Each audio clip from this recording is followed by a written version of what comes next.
Cops have to arrest all different types of people.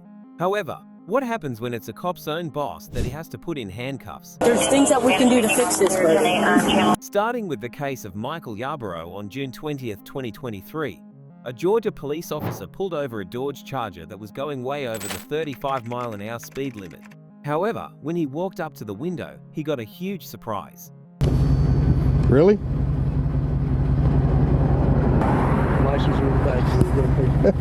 Yeah. The man behind the wheel was Chief Deputy of the local PD, Michael Yarborough, not the person this officer expected to pull over. But in reality, this changes nothing, and the officer asks Yarborough to give over his license and registration, something he's not pleased with at all. Hello? Guess who I just pulled over? Who? Yarborough. Really? Yeah, the chief deputy driving a Dodge Charger, a souped up Dodge Charger belongs to the sheriff's office. I just clocked this at 96 in a 35. What was the issue? I mean, why is he speeding? No reason. He's in an unmarked car. He just got a high horsepower car and decided he wanted to play. It's your traffic stop. You do what you think you should do. I mean, I'm not telling you one way or the other. You can do a 96 and a 35. Okay. Well, you know I don't care for him, so I'm gonna ride his. If body cams weren't around, this stop could have gone a totally different way. But it seems like this officer isn't the biggest fan of Yarborough and decides to issue him a citation for speeding. For some, handing your boss a $500 fine is a dream come true. And it looks like it's the same way for this officer. Here's your ID back. This is your copy of the citation. If you would sign right here. It's got a court date, time it's a must appear. Yes, sir. Please slow down and have a safe day. In Georgia, speeding tickets are priced based on how much you're exceeding the speed limit. For example, if you're over 24 miles an hour over, you're looking at $500 in fines. However, there's an extra super speeder charge you're liable to if you're going as fast as Yarborough was. And it looks like this officer decided to mess with his boss even more, as this ticket excluded the extra fee, but instead required him to appear in court after the incident. Yarborough was also suspended for 40 hours without pay. However, that's just a fraction of what Corporal Scott Burdick was hit with after crashing his car while drunk. Reached out for my lighter, slammed into his ass. Cool. No, not really. Not really. No. Are you okay? Oh yeah, no, I'm good. Your car's fucked up. No, absolutely. Which I just Fucking fixed. Obviously, Brooke and Scott are familiar with each other, and curiously, Scott holds nothing back when describing exactly how the incident went down. It's clear that Scott is the one at fault here. So before going any further, Brooke decides to call back to the base to ask whether or not it's okay for her to be handling this incident. This crash, Birdie, so come work it? Okay. I can't remember. It's been a long time since I've worked a crash with one of us in it, so. No, he's not on duty. He's in his POV. I just didn't want there to be any, conflict of interest type issues. All right, that was it. I just want to make sure. Yeah, bye. Damn it, Birdie. Brooke is given the go-ahead and told that there should be no issues with her handling this case. But that was before she noticed this. You good? on his way. Huh? Wait on his way. He's not coming. Good? Walking home, but yep, I'm good. So, Birdie, you giving me some indicators? Oh, Listen. good woman. Listen. Valdez is coming out just to... I'm not going to lie to you about it. She's on her way? Yeah, she's on her way.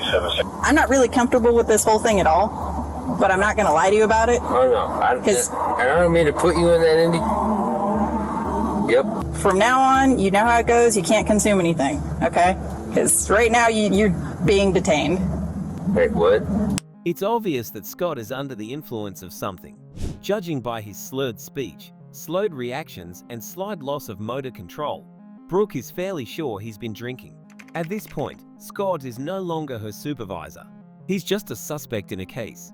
And what's more, he's drunk and likely unpredictable, a combination which can be incredibly threatening to a female officer. Please don't make my life difficult. I would never do that to you. Okay, I'm very uncomfortable right now. And I apologize for putting you in that position. Are you on? Yes, I am. And I'm going to remain on for integrity. You know you can't smoke right now. Why? Because if I'm going to do a DUI investigation, it impedes it, so you can't consume anything. I want to get that dog. This is a really cute dog. Fear aggression issue. You can always train a dog. You can't consume anything. You're killing me. Trying.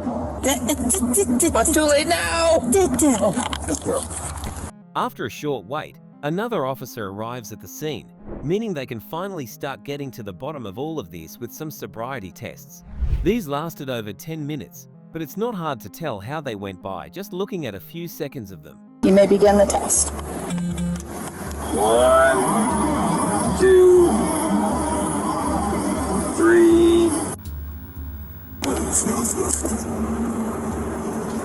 Judging by this and the overwhelming amounts of evidence against him at this point, the officers thought it was safe to conclude that Scott had been drinking that night and decided it was time to put him in cuffs, something he was far from happy about. Things that we can do to fix this, but